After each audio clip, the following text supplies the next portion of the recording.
The red dust of Taeyang 7 covered everything. Jiho wiped his face with a dirty cloth and looked at the setting sun. Another long day at the mines was finally over. His body hurt from 12 hours of drilling into hard rock, searching for the blue crystals that made humans rich on this strange world.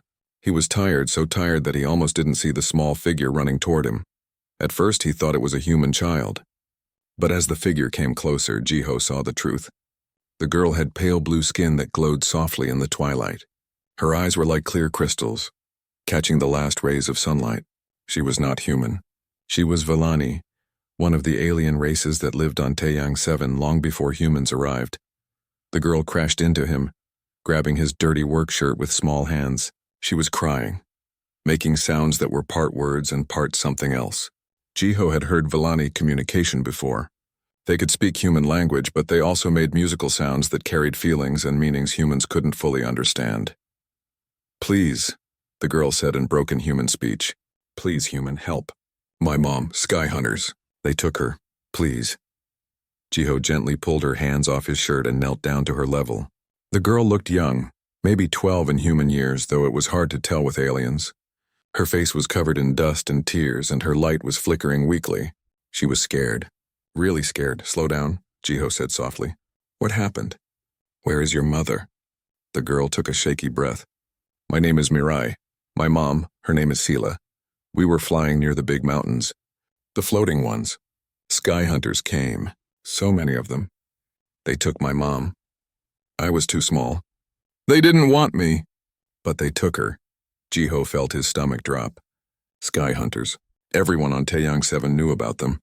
They were the top predators on this world, flying monsters that lived in the floating mountains where gravity didn't work right. They had wings like knives and teeth like swords. They hunted anything that moved and never let go of their prey. "When did this happen?" Jiho asked. "This morning. At sunrise. I tried to follow, but I couldn't fly that high. The air is too thin. I came here because I heard stories. Stories about humans. They say humans never give up. They say humans do impossible things. Please, you have to help me save my mom." Jiho stood up slowly. His partner Hyunwoo was walking over, curious about the alien girl. Hyunwoo was shorter than Jiho but stronger, with arms like tree trunks from years of mining work. He looked at Mirai and then at Jiho with worried eyes. "What's going on?" Hyunwoo asked. "Sky Hunters took her mother," Jiho said quietly. Hyunwoo's face went pale. "Then her mother is dead. Sky Hunters don't leave survivors. Everyone knows this." Mirai made a sound like breaking glass. "No, my mom is strong. Villani can survive many things. We can slow our hearts. We can sleep for weeks without food. She's alive. I can feel her. Here." She pressed a small hand to her chest. "We are connected. I feel her heart still beating." Jiho wanted to say no. He wanted to tell this girl that her mother was gone and she needed to accept it. Sky Hunters were death itself. Going into their territory was suicide. The floating mountains were impossible to reach, and even if you got there, you would just become another meal for the monsters. But he looked at Mirai's crystal eyes, full of hope and fear, and he remembered something. He remembered being a soldier years ago, before he came to this mining colony to forget. He remembered the soldier's code. No one left behind. Never abandon your people. Never stop trying. Your people, Jiho said carefully. The other Villani in the colony. Did you ask them for help? Mirai nodded, and fresh tears ran down her blue cheeks. They said my mom is already dead. They said going to the Sky Hunter nests is forbidden. They said I should pray for her spirit and let her go. But I can't. I won't. She's my mom. Hyunwoo put a hand on Jiho's shoulder. Don't even think about it. You're not a soldier anymore. You're a miner. We have a good life here. Don't throw it away on a rescue mission that can't succeed. Jiho looked at his friend, then at the girl, then at the distant mountains floating in the purple sky. Those mountains shouldn't float. They broke the rules of physics. But they did float anyway, held up by magnetic fields and strange minerals that humans still didn't fully understand. Maybe impossible things could happen. How do you know I can help? Jiho asked Mirai. I'm just one man. I dig rocks for a living. Mirai's light grew a little brighter. I asked about humans. I learned things. Humans are new here, only 20 years. But in that time, humans have done 12 things that other races said were impossible. You crossed the burning plains when everyone said you would die. You built homes in the deep cold when everyone said it couldn't be done. You made peace with the rock eaters when everyone said they couldn't be reasoned with. Humans don't listen when someone says impossible. You just try anyway. Jiho felt something warm in his chest. Pride, maybe. Or maybe just the madness that made humans different from every other species in the galaxy. Humans were new to space, new to meeting aliens, new to living on strange worlds. But humans had one gift that seemed unique. They were too stupid to know when to quit. If I do this, Jiho said slowly, I'll need equipment. I'll need help.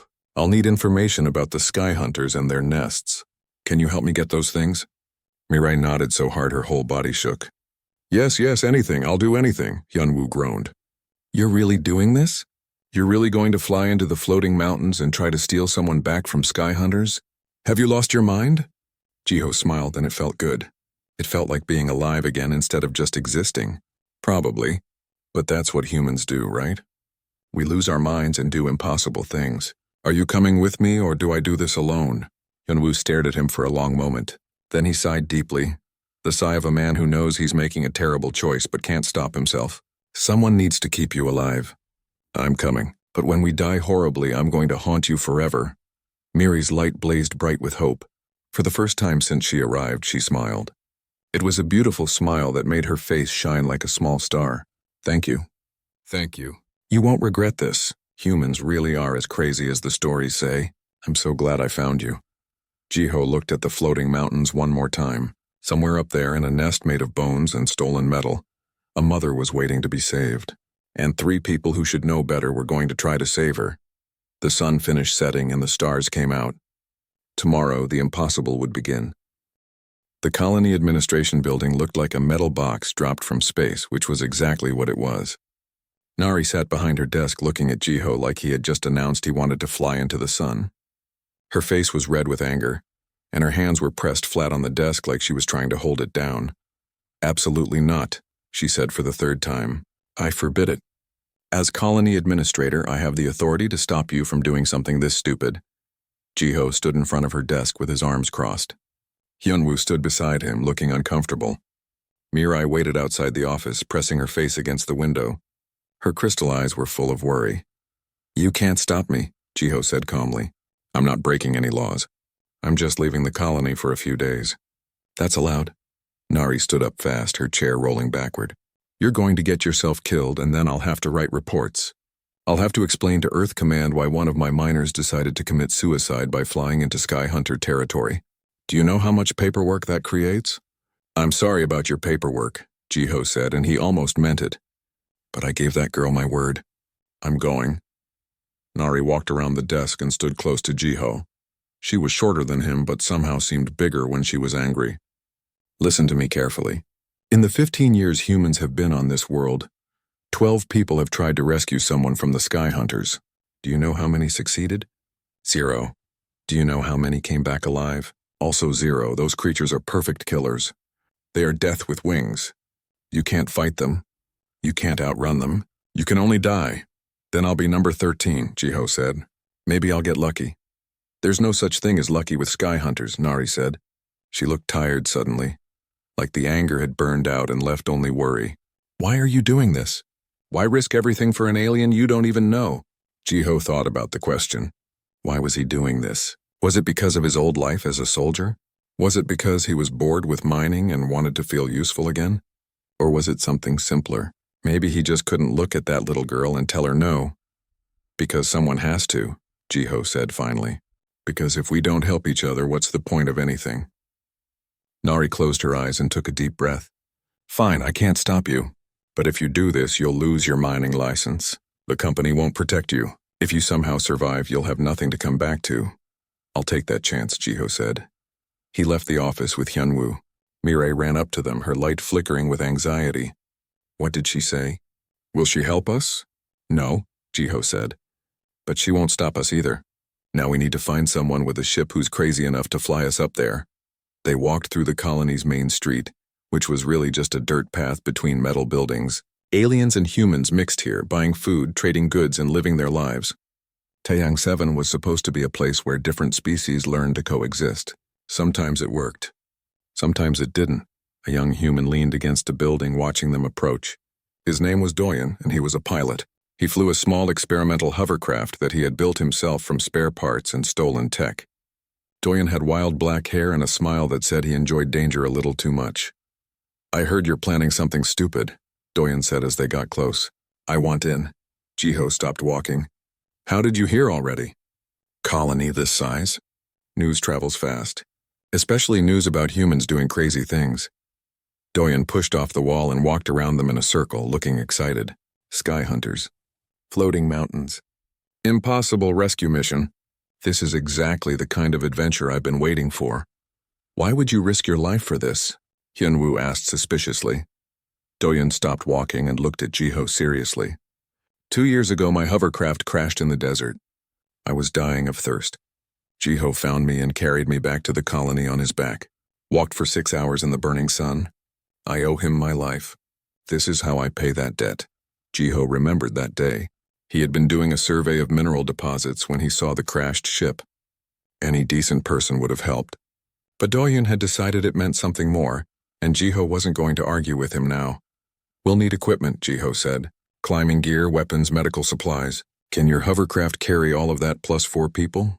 "It'll be tight, but yes," Doyen said. "I've been making improvements. She's faster and stronger than before." Mirai tugged on Jiho's sleeve. "I need to take you to see my grandmother. She knows things about sky hunters. Old things that might help." They followed Mirai to the Villani section of the colony. The buildings here were different, made of a material that looked like colored glass but was stronger than steel. Inside one of these buildings, an old Villani woman sat on a cushion, surrounded by glowing plants that hummed softly. Her name was Krina, and she looked ancient. Her blue skin was darker than Mirai's, almost purple, and her crystal eyes were cloudy with age. But when she spoke, her voice was strong and clear.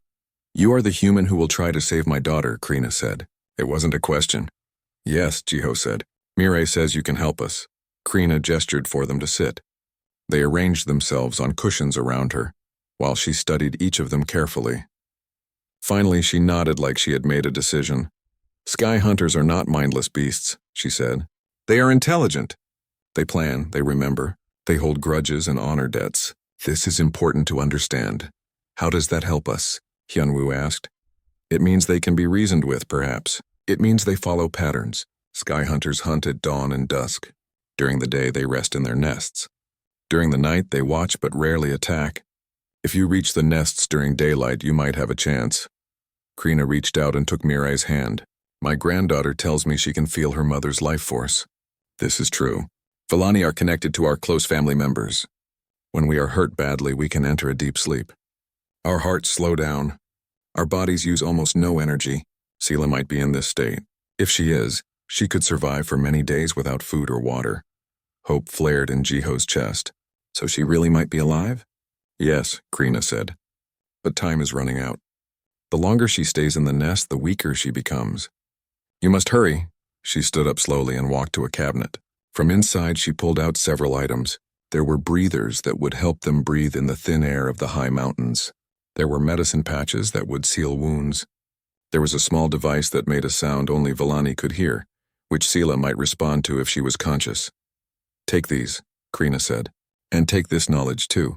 Sky hunters protect their nests fiercely, especially if they have eggs. If you find eggs, do not harm them. The sky hunters will hunt you to the end of the world if you hurt their children." Jiho took the items carefully. "Thank you. I promise I'll bring your daughter back." Krina touched his face gently with one old hand. "You have a good spirit, human. You remind me of the old heroes from our stories. Heroes who didn't know when to quit. Perhaps that's why humans and Villani might become true friends someday." They left Krina's home and spent the rest of the day gathering supplies. Jiho visited the equipment storage and signed out climbing gear, saying he was going to survey the cliffs near the colony. He traded his savings for weapons. A sonic rifle that could stun large creatures. A plasma cutter that could cut through rock or metal. Explosive charges in case they needed to make a quick exit. Hyunwoo gathered food and water. Doyen worked on his hovercraft, making sure every system was working perfectly. Mirai helped everyone, running back and forth, her light blazing with nervous energy. As the sun set again, they met at Doyen's workshop on the edge of the colony. The hovercraft sat there looking like a metal dragonfly. It was small and didn't look very safe, but Doyen swore it could reach the floating mountains. We leave at dawn, Jiho said. Get some rest. Tomorrow we do something impossible. Hyunwoo laughed bitterly. Tomorrow we probably die, but at least we'll die doing something that matters. Mirai hugged Jiho suddenly, her small arms barely reaching around his waist. Thank you. Thank you for being human. Thank you for being crazy enough to help. Jiho patted her head gently. Don't thank me yet. Let's see if we survive first. That night, Jiho lay in his bed and stared at the ceiling. He thought about the floating mountains. He thought about sky hunters with wings like knives. He thought about a mother trapped in a nest waiting to die or be saved. Sleep didn't come easy. But when it finally did, Jiho dreamed of flying. Dawn came too quickly. Jiho stood next to Doyeon's hovercraft, checking his gear one last time. The sonic rifle hung across his back. The climbing harness fit snug around his waist. The breather mask dangled from his neck, ready to be pulled up when the air got thin. Everything was as ready as it could be. Hyunwoo arrived carrying 2 large packs full of supplies. He looked like he hadn't slept at all. His eyes were red and his face was pale, but his jaw was set with determination. I still think we're insane, he said. But let's be insane together. Doyeon was already in the pilot's seat running through pre-flight checks. The hovercraft hummed and vibrated as systems came online. It didn't sound healthy, but Doyeon seemed confident. She'll get us there, he said, patting the control panel like it was a beloved pet. I promise. Mirai was the last to arrive. She wore a small pack and had tied her hair back. Her light was steady now, no longer flickering with fear. She looked determined. My grandmother gave me this, she said, holding up a small crystal pendant. It will glow brighter when we get close to my mother. It will help us find her. They climbed into the hovercraft. It was cramped with 4 people and all the gear. Jiho sat in the back with Mirai, while Hyunwoo took the co-pilot seat next to Doyeon. The canopy closed over them with a hiss, and suddenly the world outside seemed very far away. Last chance to back out, Doyeon said cheerfully. Anyone want to admit this is a terrible idea and go home? Nobody spoke. Doyeon grinned. That's what I thought. All right then. Let's go touch the sky. The hovercraft lifted off smoothly. The colony fell away beneath them, becoming smaller and smaller until it was just a collection of metal dots in the red desert. Doyeon pointed the craft toward the floating mountains and pushed the throttle forward. They accelerated fast, the wind screaming around the hull. The floating mountains grew larger ahead of them. They were massive chunks of rock that shouldn't exist, hanging in the air like someone had forgotten to tell them about gravity. Purple crystals grew on their surfaces, glowing with inner light. Strange plants clung to the rocks and waterfalls poured from them, the water falling down to the planet below in long streams. It's beautiful, Mirai whispered. It's dangerous, Jiho corrected. Those mountains generate their own magnetic fields. They can mess up electronics and compasses. Stay alert. As they flew closer, the air around them began to change. The hovercraft started to shake and rattle. Warning lights flickered on the control panel. Doyeon frowned and adjusted controls, but the shaking got worse. Electromagnetic interference, Doyeon said. It's stronger than I expected. I can compensate, but it's draining power faster. Thunder boomed around them, even though there were no clouds. Lightning arced between the floating mountains, purple and white, illuminating the sky with violent flashes. The hovercraft bucked and twisted like a living thing trying to throw them off. Mirai gripped Jiho's arm tightly. Her light flickered with each lightning strike. Hyunwoo had gone completely silent, his knuckles white as he held onto his seat. A massive bolt of lightning hit one of the mountains ahead of them.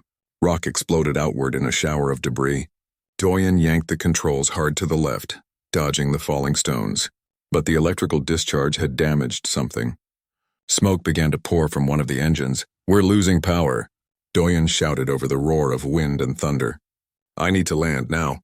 He guided the crippled hovercraft toward a flat area on one of the lower floating plateaus.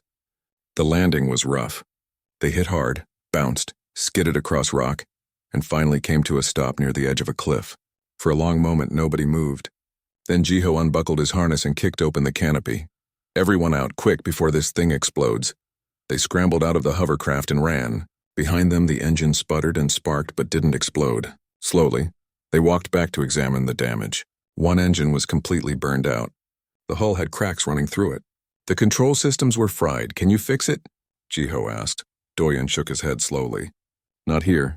Not without tools and parts. We're stuck. Hyunwoo sat down on a rock and put his head in his hands. Great. Perfect. We're stranded on a floating mountain in the middle of nowhere with no way home. Jiho looked around, taking in their situation. They had landed on a plateau about halfway up the mountain range. Above them, he could see larger mountains floating higher in the sky.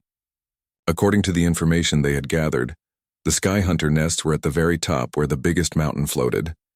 How far do we need to go? Jiho asked Mirai. She held up the crystal pendant. It was glowing softly. Up, much higher up. Maybe 3 kilometers. The biggest mountain. That's where the main nest is, 3 kilometers. Straight up. With no vehicle.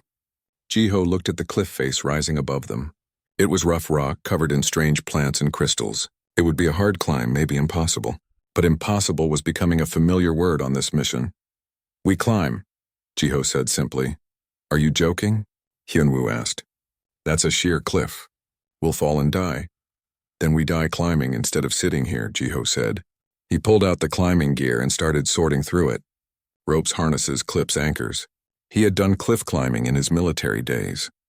It was dangerous, but possible. I'll lead. You follow. We take it slow and careful. They spent an hour preparing. Jiho showed them how to use the climbing gear properly, how to tie knots that wouldn't slip, how to move 3 points of contact at a time, never trusting your weight to just one hand or foot. Doyeon picked it up quickly. Hyunwoo was slower, more cautious. Mirai surprised everyone by being a natural climber. Villani are good at climbing, she explained. We have stronger fingers than humans, and we can sense vibrations in the rock. We know which parts are safe and which parts will break. That was useful information. Jiho decided to let Mirai take the lead sometimes, using her natural abilities to find the best path. They started climbing as the sun climbed higher in the sky. The rock was cold under Jiho's hands, rough with crystals that glittered in the light. The first hour went well. They climbed steadily, moving up the cliff face like slow spiders. The colony far below became a tiny speck. The wind picked up, pulling at their clothes and trying to pry them off the rock. But they held on. During the second hour, Hyunwoo's hand slipped. He fell, the rope catching him with a jerk that nearly pulled Jiho off the wall. For a terrifying moment, they all hung there, hearts pounding. Then they recovered and kept climbing. Nobody spoke about how close they had come to disaster. During the third hour, they reached a cave opening in the cliff face. They climbed inside and rested, drinking water and eating protein bars that tasted like cardboard. Jiho's arms were screaming with pain. Hyunwoo looked ready to collapse.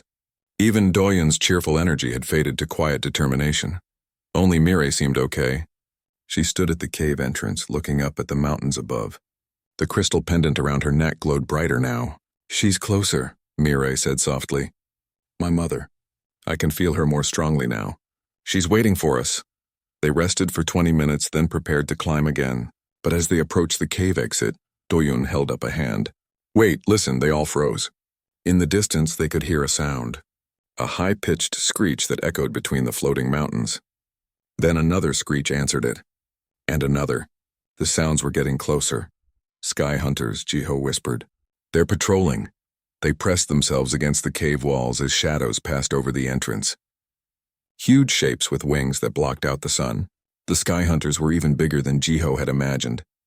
Each one was as large as the hovercraft they had flown in, with wings that stretched 10 meters from tip to tip. One of the sky hunters landed on the cliff face just outside the cave. They could see it through the opening. It had 6 legs with claws like swords. Its head was covered in eyes, maybe 20 of them, all looking in different directions at once. The creature's mouth opened, showing rows of teeth that looked like they could bite through metal. Nobody moved. Nobody breathed. The sky hunter tilted its head, those many eyes scanning the area. Had it seen them? Did it know they were here? Seconds stretched into eternities. Jiho's hand slowly reached for his sonic rifle. Then the sky hunter spread its wings and launched itself into the air. It flew away, following the others on their patrol. The sound of screeching faded into the distance. That was too close, Hyunwoo whispered. We need to keep moving, Jiho said, before they come back. They left the cave and continued climbing.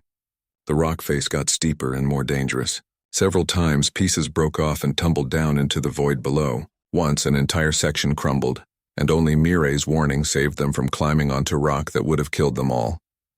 As the sun began to set, they finally reached the next plateau. This one was larger, with strange plants growing everywhere. The plants had thick leaves that glowed in the fading light, and they made a soft humming sound that was almost musical. "We should rest here for the night," Doyun said. "It's too dangerous to climb in the dark." They found a sheltered spot between large rocks and set up a small camp. No fire would attract attention. They ate cold food and spoke in whispers. Above them, the biggest floating mountain loomed against the stars. Somewhere up there, in a nest made of stolen metal and bones, a mother waited. Mirai sat next to Jiho, holding her glowing pendant. The climb on the second day was harder than the first. Jiho's muscles felt like they were on fire, and every movement sent sharp pains through his body. But they kept going because there was no other choice. The biggest floating mountain waited above them, dark against the morning sky. By midday, they reached the base of the final ascent. The mountain was enormous up close, bigger than any building Jiho had ever seen.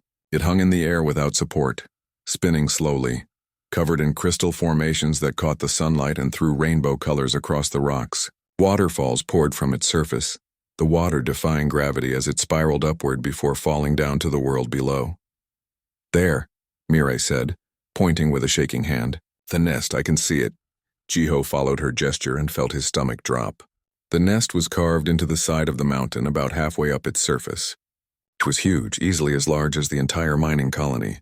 The structure was made from metal beams, rocks, bones, and things Jiho couldn't identify. It looked like a nightmare created by something that didn't understand architecture but somehow made it work anyway. "That's not a nest," Hyunwoo whispered. "That's a fortress." They used climbing gear to scale the last section, moving as quietly as possible. The thermal camouflage cloaks they wore would hide their heat signatures from the sky hunters, but only if they stayed still. Movement would give them away. So they climbed slowly, painfully, testing each handhold before trusting it with their weight. As they got closer, they began to see details. The nest had multiple levels connected by twisted walkways of metal and bone. In some places, objects from various species were embedded in the walls. Ship parts, weapons, tools, even what looked like pieces of buildings. The sky hunters were collectors, taking things from their victims and adding them to their home. Doyun pulled out a small scanner and studied it. "I'm reading movement, lots of it.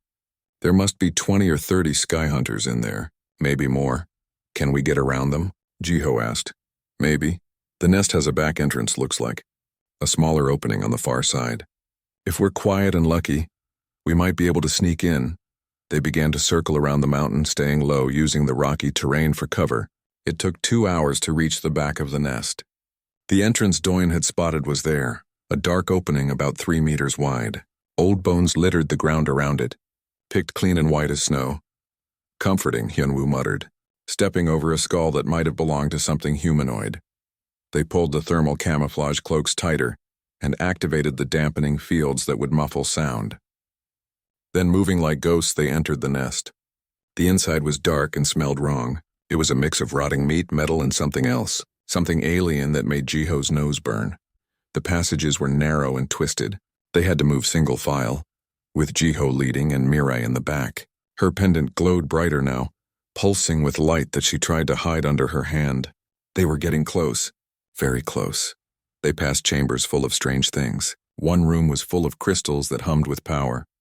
Another held what looked like a workshop, where sky hunters had tried to use the tools they had stolen, leaving behind broken attempts at creating things. A third chamber held eggs. Jiho stopped when he saw them. The eggs were huge, each one as tall as a human, sitting in nests of soft material. There were 6 of them, glowing faintly with internal heat. Around them, the nest was reinforced with extra metal and stronger materials. This was the heart of the sky hunter home. This was what they protected most. "Don't touch them," Jiho whispered urgently. "Don't even look at them too long. Remember what Krina said." They moved past the egg chamber carefully, but now they all knew the truth. This wasn't just a nest. This was a nursery. The sky hunters had babies here. That changed everything. Any creature protecting its young was 10 times more dangerous. Mirai tugged on Jiho's sleeve. Her pendant was blazing now, so bright they could see by its light alone. She pointed down a passageway that sloped deeper into the nest. Jiho nodded and led them forward, each step careful and quiet. The passage opened into a larger chamber, and what Jiho saw there made his breath catch. This room was a prison. It held cages made of bent metal and woven bone. Inside the cages were aliens from at least 5 different species. Some were dead, their bodies slumped in corners. Others were alive but barely, too weak to even move. And in the largest cage they found Sila. Mireille's mother was curled up on the floor of the cage, her blue skin pale and dull. She wasn't moving. For a terrible moment, Jiho thought they were too late. But then he saw the very slight rise and fall of her chest. She was breathing. Barely, but she was breathing. "Mom," Mireille whispered, tears streaming down her face. She ran to the cage and pressed her hands against the metal bars. "Mom, we're here. We came for you." Sila didn't respond. She was deep in the hibernation state Krina had described. Her body shut down to survive. They needed to get her out and get her medical attention fast. Jiho examined the cage. The lock was crude but strong, held together with twisted metal that would take time to cut through. He pulled out his plasma cutter and set it to low power, trying to be as quiet as possible. The tool hummed softly as it began to slice through the metal. While he worked, Doyen kept watch at the entrance. Hyunwoo moved to the other cages, checking the prisoners there. Most were too far gone to help, but 2 aliens were still conscious. They stared at the humans with wide, terrified eyes. "We're here to help," Hyunwoo told them quietly. "Can you walk?" One of them, a reptilian creature with scales like copper, nodded weakly. "You're insane," it hissed.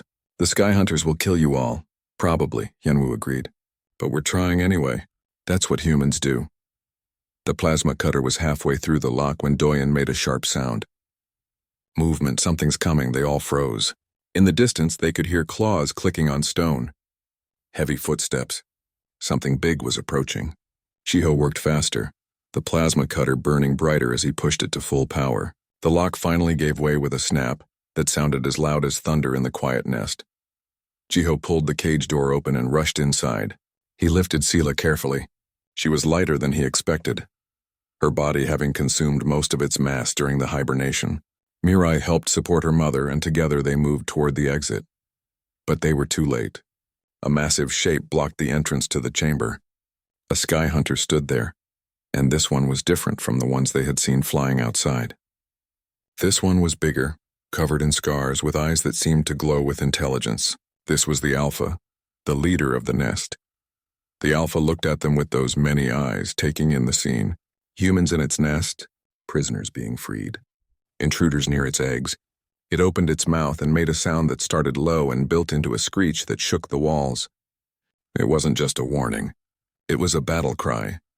More sky hunters appeared behind the Alpha, blocking every exit. They were trapped. Jiho counted quickly. 8 sky hunters in the room now, with more coming. He could hear them, a sound like thunder as dozens of claws hit stone. "Put her down," Doyen said urgently. "We need to fight." "No," Jiho said. He made a decision that went against every survival instinct. He didn't reach for his sonic rifle.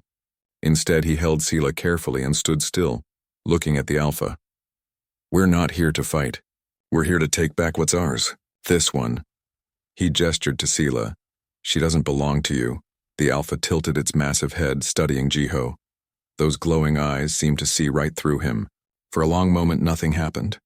The sky hunters didn't attack. They just watched, waiting for their leader's command. Then the Alpha moved forward slowly. It approached Jiho, each step deliberate. It was so close now that Jiho could smell its breath, hot and sharp with the scent of meat.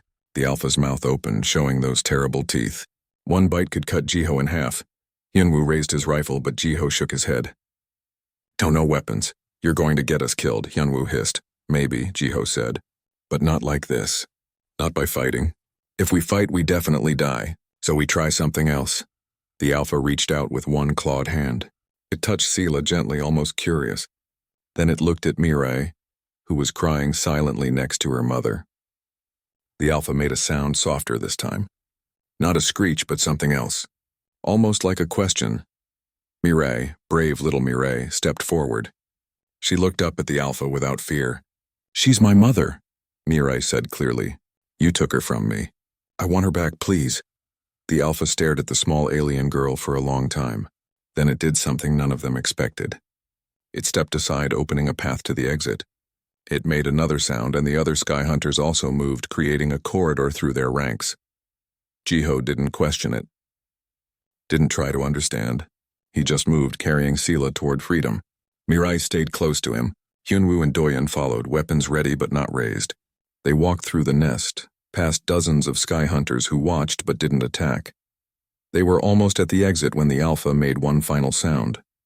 Jiho stopped and looked back. The Alpha was standing near the egg chamber, its body language protective. Then Jiho understood. The Alpha wasn't letting them go out of mercy. It was making a deal. They didn't harm the eggs. So the Alpha they made it about 50 meters from the nest entrance before everything went wrong. A screech split the air, different from before.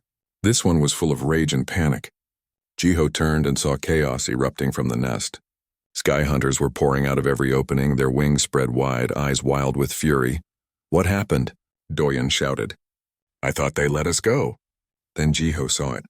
One of the sky hunters that had been patrolling outside had entered the nest. It must have seen the open prison chamber.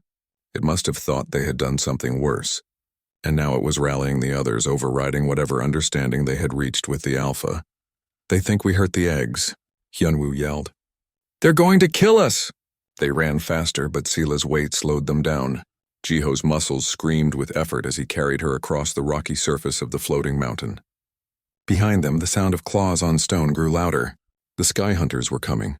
A massive shadow passed overhead. Jiho looked up just as a sky hunter dove at them, claws extended. He threw himself to the side, rolling to protect Sela. The creature's talons scraped across the rock where he had been standing, gouging deep marks into the stone. Doyen fired his sonic rifle. The weapon made a deep thrumming sound and the sky hunter shrieked, veering off course. But more were coming. So many more. The sky was full of wings and teeth and fury. "The cliff." Mirai pointed at the edge of the mountain. "We can climb down." They won't follow into the magnetic storms. It was a desperate plan, but desperate was all they had. They ran for the cliff edge while sky hunters attacked from every angle.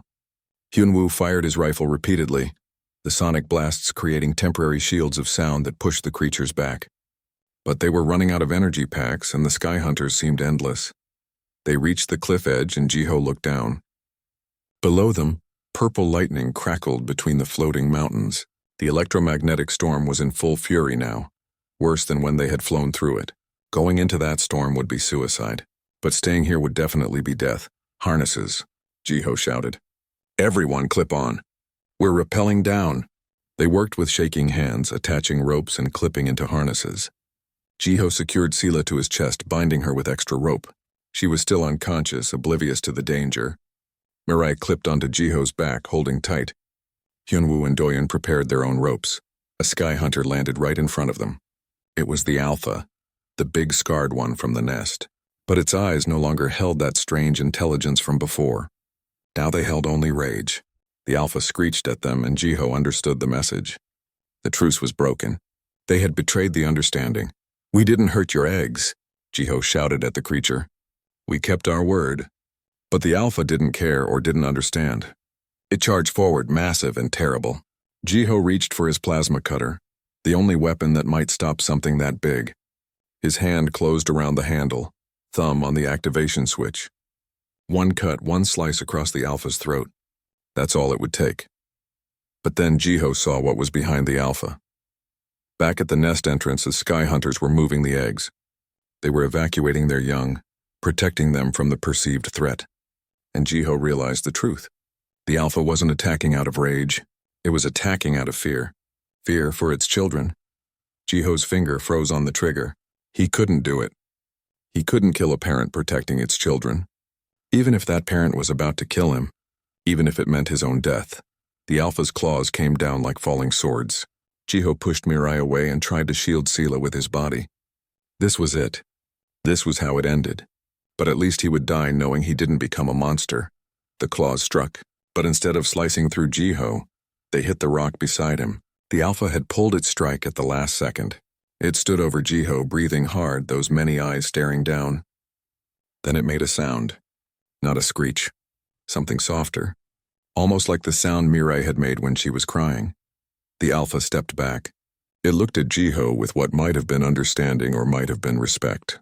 Then it spread its wings and made a different call. The other sky hunters stopped attacking. They circled above but didn't dive. The Alpha had called them off, but the moment of peace shattered when an explosion rocked the mountain. Rock and metal flew through the air as part of the nest collapsed. Someone had set off explosives. Jiho spun around and saw Hyunwoo standing with a detonator in his hand, his face set in grim determination. "What did you do?" Jiho shouted. "What I had to," Hyunwoo said. "I set charges in the nest while you were getting Sela. Insurance in case we needed a distraction. I just triggered them." "You destroyed the eggs," Mirai screamed. "You killed their babies." Hyunwoo's face went pale. "No. I set the charges in the outer chambers away from the nursery. I didn't mean to, but the damage was done." The Alpha turned toward the nest, toward the destruction, and made a sound that Jiho would remember for the rest of his life. It was grief. Pure, raw grief. The kind of sound that transcends species and speaks to the universal pain of losing a child. The other sky hunters began to screech. Not in fury this time, but in mourning. Some flew toward the damaged nest. Others turned toward the humans with murder in their eyes. The truce wasn't just broken now. It was shattered beyond repair. "We have to go." Doyen grabbed the rope and jumped off the cliff edge. He disappeared into the lightning-filled storm below, rappelling as fast as he could. Hyunwoo followed, looking back one last time with guilt written across his face. The Alpha launched itself at Jiho with a roar that shook the mountain. No mercy now. No understanding. Only vengeance. Jiho grabbed the rope with one hand, holding Sela and Mirai with the other, and jumped. They fell into the storm. Lightning arced around them so close Jiho could feel his hair standing on end. The rope burned through his glove as they descended too fast. Above them, sky hunters dove into the storm, chasing them even into the deadly electricity. A lightning bolt hit the cliff face nearby, and the shock wave knocked them spinning. The rope twisted, and for a terrifying moment they were upside down, falling free. Then the rope caught again with a jerk that nearly pulled Jiho's arm from its socket. Mirai was crying, her light flickering wildly. "I can't hold on," she screamed. "Yes, you can," Jiho shouted back. "Hold tight. Don't let go." A sky hunter materialized out of the purple lightning, wings singed but still flying. It was smaller than the Alpha, but just as determined. It slashed at the rope, cutting through several strands. The rope began to fray and split. Jiho kicked out, his boot connecting with the creature's head. The sky hunter spun away, stunned. But more were coming. He could see their shapes in the lightning, dark and deadly. They would never give up. Never stop. They had lost their children, and now they would have revenge or die trying. The rope snapped. For a heartbeat, they were in free fall. Then they crashed onto a lower plateau, the impact driving the air from Jiho's lungs. Pain exploded through his body as his shoulder hit rock. Something cracked. Ribs, maybe. But he didn't let go of Sela or Mirai. Hyunwoo and Doyen were already there, having landed moments before. Doyen's nose was bleeding and his arm hung at a wrong angle. Hyunwoo had a deep cut across his face. But they were alive, the hovercraft. Doyen gasped. "It's on the next plateau down. If we can reach it, maybe I can get it working enough to glide down." They ran again, broken and bleeding but still moving. The sky hunters descended around them like judgment itself. Talons raked across Jiho's back, tearing through cloth and skin.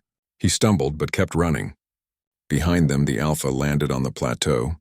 It was wounded now, one wing bent at an awkward angle. But it still came forward, limping but determined. Jiho stopped running. He turned to face the Alpha, pulling his sonic rifle up with his good arm. The creature looked at him with those glowing eyes, and for a moment they just stared at each other. Predator and prey, parent and protector, two beings who had both lost something today. "I'm sorry," Jiho said quietly. "I'm sorry about your children. I'm sorry we failed to understand each other. But I won't let you kill this child." He gestured to Mirai. "I'll die first." The Alpha took another step forward. Then it stopped. It looked at Jiho, at Mirai clinging to her unconscious mother, at the broken humans who had fought so hard to save one life. And something changed in those eyes. The rage dimmed, replaced by something else, something that looked almost like recognition. The Alpha made a soft sound. Then it turned and limped back toward its destroyed nest, toward its lost children. The other sky hunters followed their leader, their screeches fading into the distance. They were letting them go, not out of mercy this time, but out of exhaustion, out of grief too deep for vengeance. "Come on," Hyunwoo said softly. before they changed their minds. They climbed down to where the hovercraft waited, broken but still there. Doyen worked on it with his one good arm, hot wiring systems and bypassing damaged circuits. After 10 minutes that felt like hours, the engine sputtered to life. "It won't fly," Doyen said, "but it might glide, if we're lucky." They climbed in and Doyen pointed the craft toward the colony far below. The engine whined and the hull rattled, but they began to move. Not flying, falling with style. The ground rushed up to meet them. The hovercraft shook violently as it fell through the sky. Doyen gripped the controls with white knuckles, trying to keep them in something resembling a controlled descent. But systems were failing one by one. The left stabilizer had torn off completely. The right engine was making a grinding sound that promised imminent explosion. Warning lights covered the entire control panel like deadly fireworks. "We're losing altitude too fast," Doyen shouted over the roar of wind and failing machinery. "I can't keep us stable." Jiho looked through the cracked canopy at the ground rushing up toward them. The colony was still kilometers away, a collection of metal dots on the red horizon. They would never make it. At this rate, they would crash in the desert and become nothing more than a crater and scattered parts. Sela lay across Jiho's lap, still unconscious. Her breathing was shallow and weak. Mireille pressed her hands against her mother's chest, trying to share life force through their telepathic bond. The little alien girl's light was dim now, nearly exhausted from the effort of helping both her mother and Jiho survive. Blood ran down Jiho's back from the talon wounds. His shoulder throbbed with each heartbeat where it had cracked against the rock. His vision kept blurring at the edges. He was in bad shape. They all were, but at least they were still alive. At least they had succeeded in... A screech split the air above them. Jiho looked up and felt his heart sink. Sky hunters, at least a dozen of them. Wings spread wide as they dove through the clouds in pursuit. They hadn't given up. Even with their nest destroyed and their young dead, they were still coming. Grief had transformed into pure vengeance. "They're following us," Hyunwoo yelled. He was trying to reload his sonic rifle, but his hands were shaking too badly from the craft's vibrations. "I thought they would stay at the nest." "They blame us for their children," Mireille cried. "They want revenge. They will follow us to the end of the world." The first sky hunter reached them and slammed into the hovercraft's hull. Metal shrieked as claws tore through the outer plating. The craft spun wildly, and only Doyen's desperate corrections kept them from tumbling completely out of control. The sky hunter fell away, but immediately another one took its place, attacking from a different angle. "I need to transfer some life force to Jiho," Mireille said urgently. "He's bleeding too much. If he dies, we all die." "Do it," Hyunwoo said, still fumbling with his weapon. "Whatever you need to do." Mireille placed her small hands on Jiho's chest.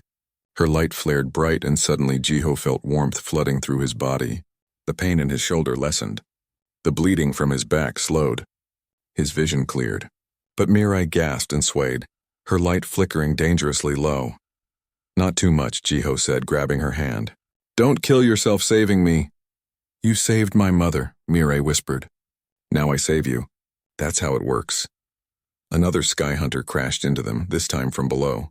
Its claws punched through the hull floor, nearly impaling Hyunwoo's leg. He screamed and kicked at the claws, which retracted quickly. But the damage was done. Through the holes in the floor, they could see the ground spinning below them.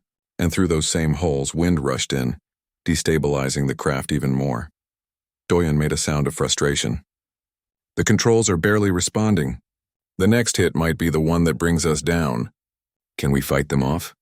Jiho asked, trying to reach his sonic rifle with his good arm. "There are too many," Hyunwoo said. He had finally loaded his rifle and was taking aim through the canopy. "Even if we kill some, the rest will get us." More sky hunters descended around them, wings creating a deadly cage of flesh and fury. They were being herded, Jiho realized, driven toward a specific direction, not toward the colony, toward the open desert where they would crash with no hope of rescue. "We need to change course," Jiho said. "Aim for that electromagnetic storm to our left." Doyen looked at him like he was insane. "That storm will tear us apart. The lightning will fry every system we have left." "The sky hunters won't follow us into it," Jiho said. "They're smart enough to avoid electrical storms. It's our only chance, and you're asking me to choose between definitely crashing and probably crashing. I'm asking you to trust me," Jiho said. One crazy human to another. Doyen stared at him for a moment. Then he laughed, a sound that was half hysterical. We're all going to die anyway. Might as well die spectacularly. He yanked the control stick hard to the left, pointing the craft toward the purple storm that raged between two of the lower floating mountains. The sky hunters screeched in alarm as they realized what the humans were doing.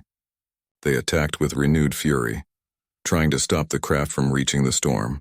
Talons raked across the hull. Wings battered the canopy. One sky hunter landed directly on top of them, its weight pressing down, trying to force them to the ground. Hyunwoo fired his sonic rifle through the canopy, the blast at point-blank range. The sound was deafening inside the small space, making everyone's ears ring.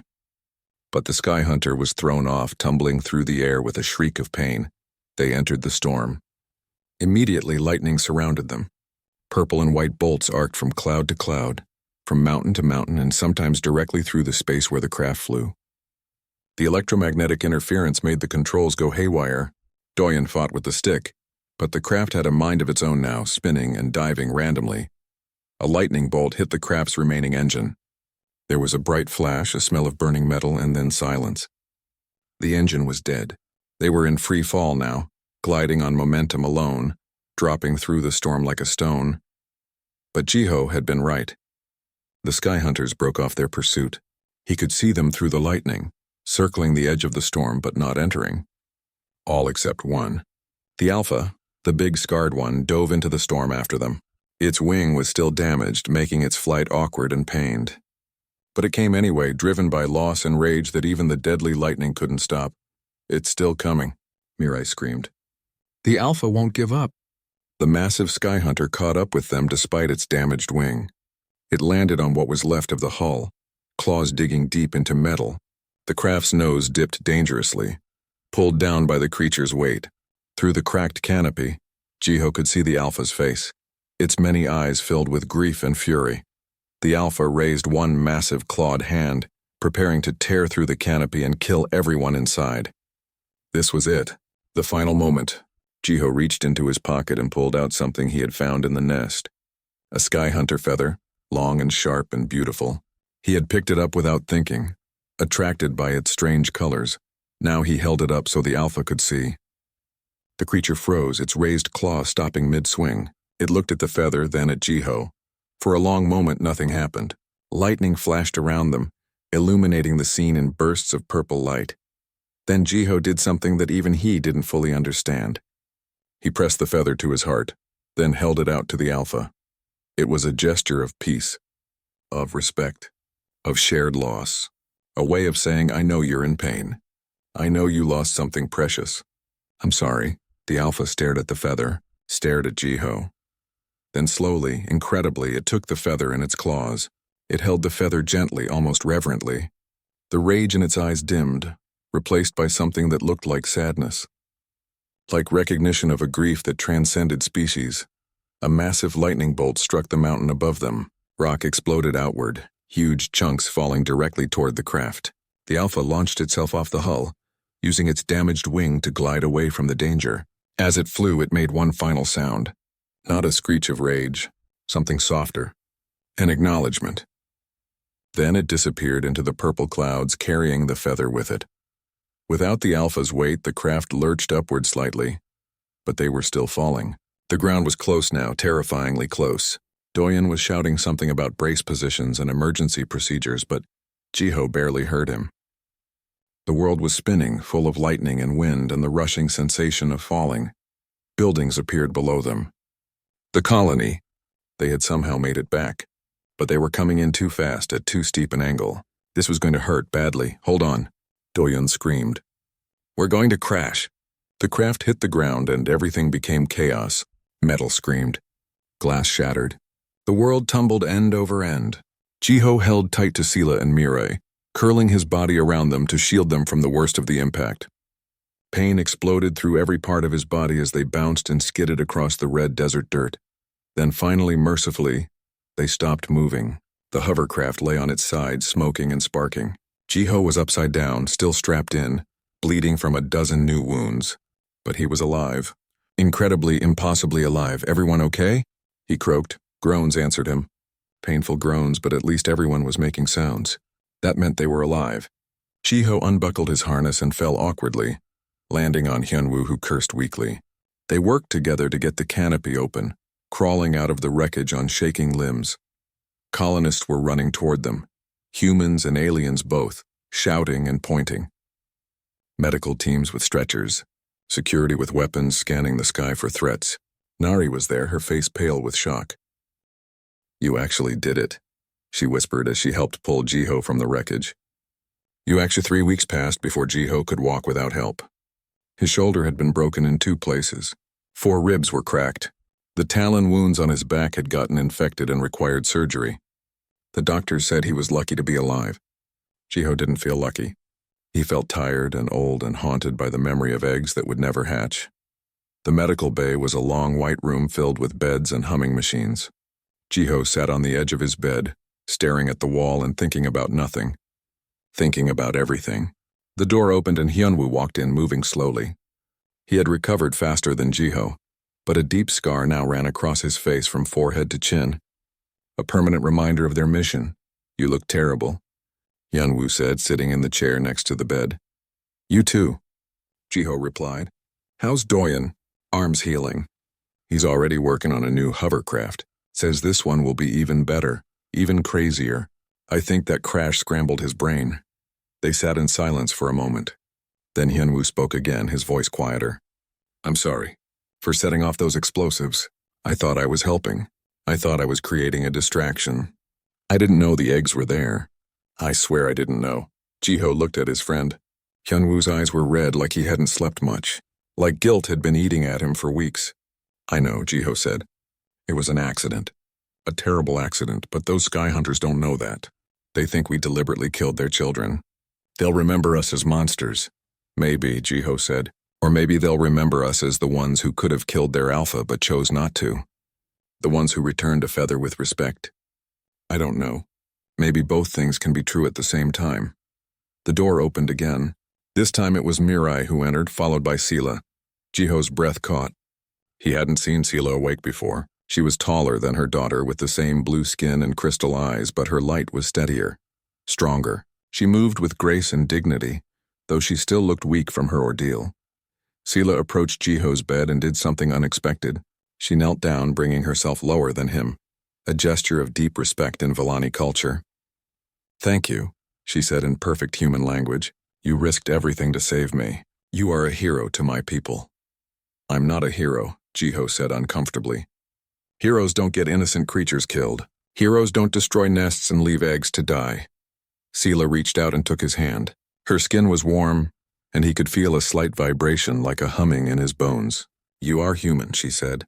"You make mistakes. You carry guilt. But you also do impossible things. You try when everyone else has given up. You fight for strangers. These things make you both flawed and remarkable." Mirai climbed onto the bed next to Jiho and hugged him. Her light pulsed gently, sharing warmth and comfort.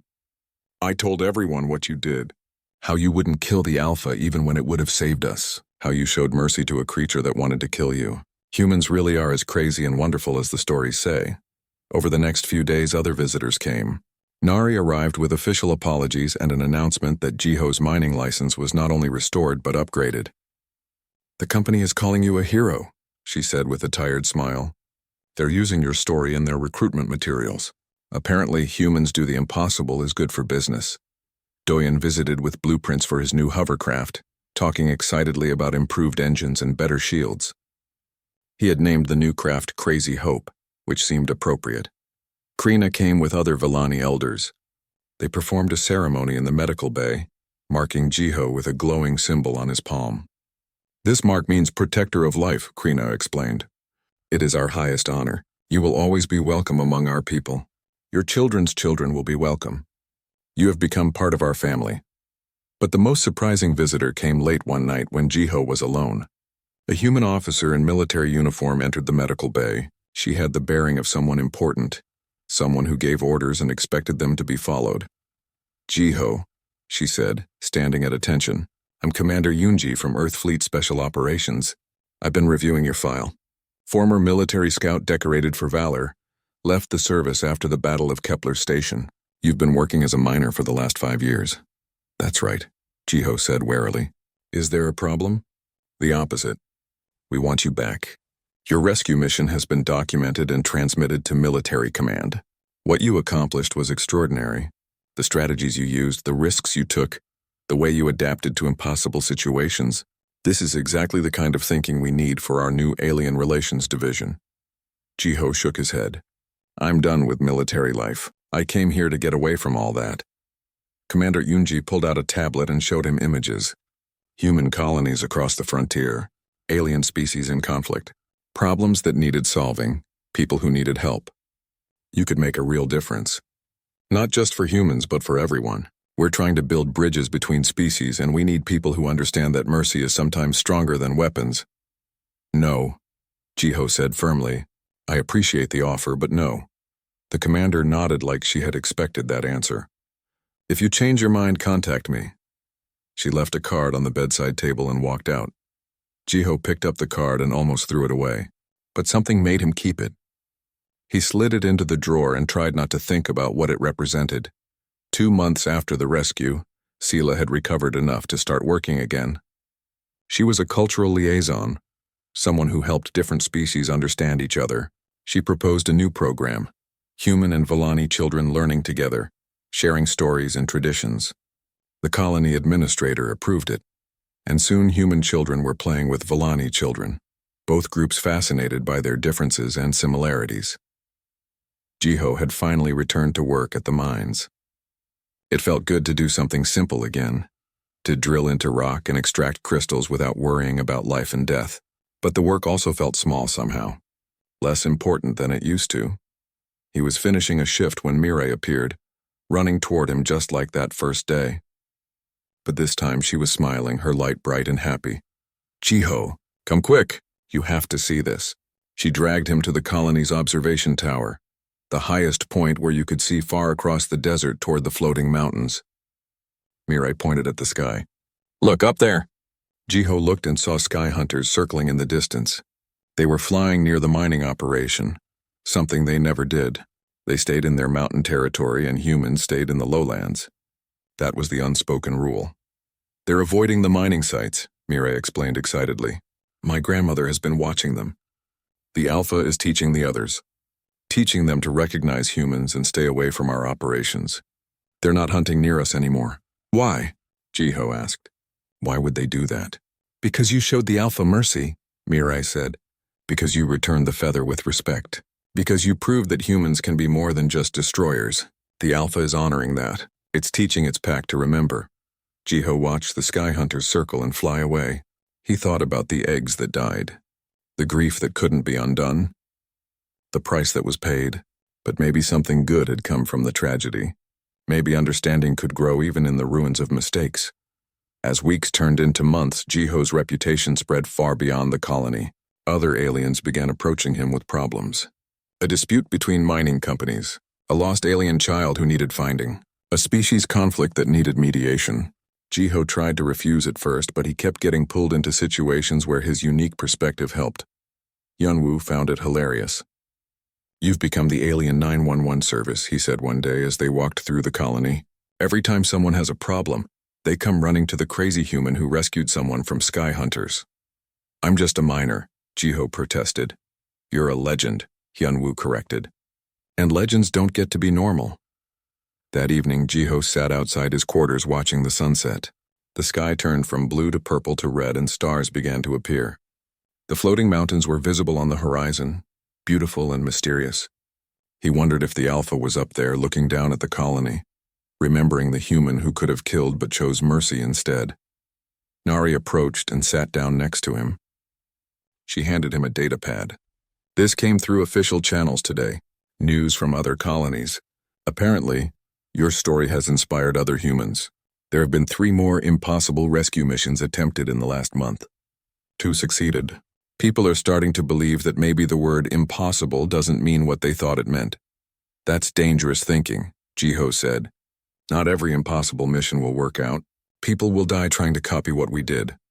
Maybe, Nari agreed, but they'll die trying to save others, trying to do the right thing. That has to count for something. You showed everyone what humans are capable of. Not just strength or stubbornness, but choosing the hard right over the easy wrong. That's worth spreading.